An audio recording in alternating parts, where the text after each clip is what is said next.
Halo semua, Minasang. Selamat datang kembali di channel saya. Di video kali ini saya pengen ngebahas seputar eh, tentang Jepang lagi ya. Jadi mungkin banyak di antara kalian semua yang datang ke Jepang itu ya mungkin dengan angan-angan dan ambisi yang cukup luas dan cukup besar gitu ya. Terkait pekerjaan, terkait gaji, dan terkait masa depan kalian yang sepenuhnya pasti kalian pertaruhkan dengan kalian pergi ke Jepang. Tentunya pengen hasil atau pengen hal yang lebih baik dari apa yang ada saat ini. Namun perlu kalian ketahui juga ya bahwa di Jepang itu tidak selamanya, tidak selalu, tidak semuanya itu hal baik gitu. Karena apa?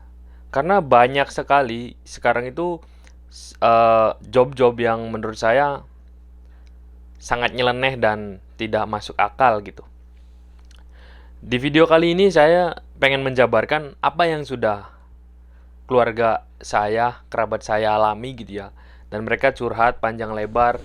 Ya mungkin patokan mereka adalah melihat kejadian, bukan kejadian ya, melihat pencapaian yang saudaranya lihat, yang saudaranya bisa dapat gitu ya. Kayak saya misalnya bisa kerja ke Jepang udah hampir lama banget kan, udah hampir 7 tahun dan ngerasanya nyaman-nyaman aja gitu.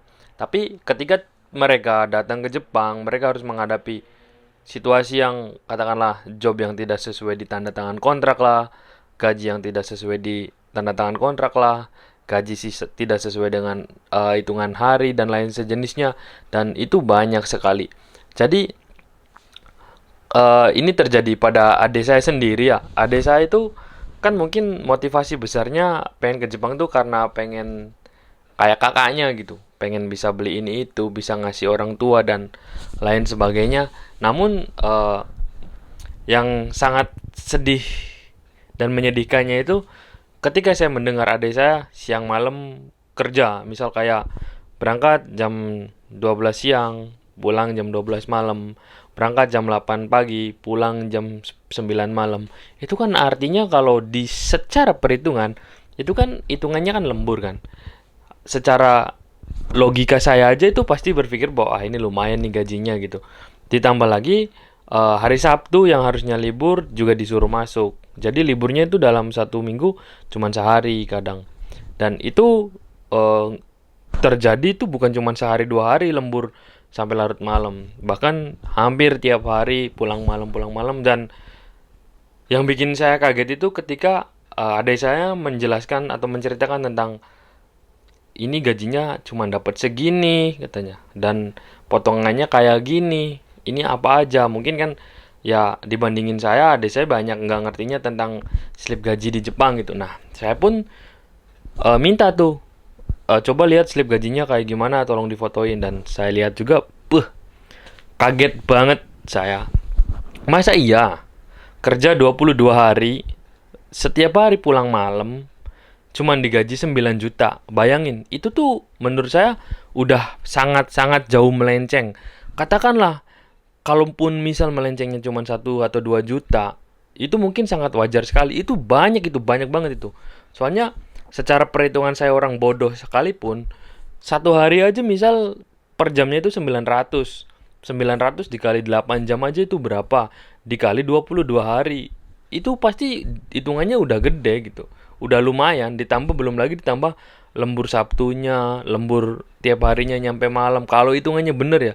Nah, dan di situ tuh lucunya hitungan lembur Sabtu, hari Sabtu yang masuk tuh cuma 2 juta, terus hitungan yang lembur yang manjangnya itu per jam-jamannya itu cuma digaji 2,7 juta. Sedangkan saya hitung itu ada saya setiap hari pulang kalau nggak jam 9 jam 10 malam gitu.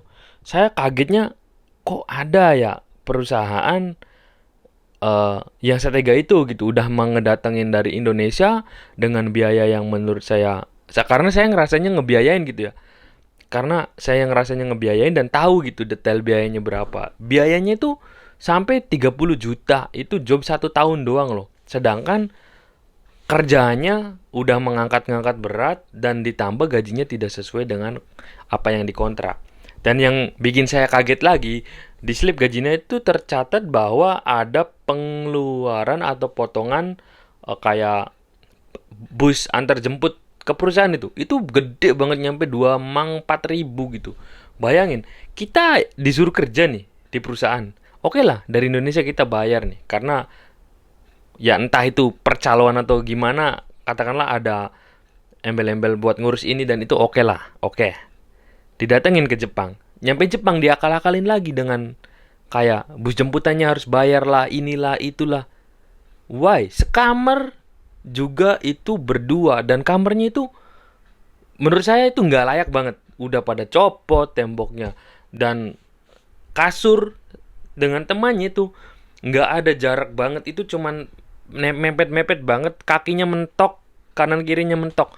Itu kayak orang, ya mungkin tidak banyak orang yang berani mempublikasikan aib-aib perusahaan kayak gini, tapi saya akan bongkar satu persatu di channel YouTube saya, yang mudah-mudahan semua itu bisa memberikan manfaat buat teman-teman semua.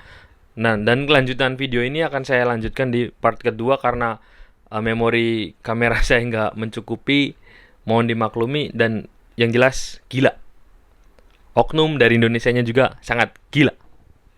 Udah tahu kayak gini, dan ini udah angkatan keberapa dari LPK tersebut, tetap dilanjutin padahal keluarnya sama, gajinya nggak sesuai lah, inilah, tapi nggak ditanggepin. Gila.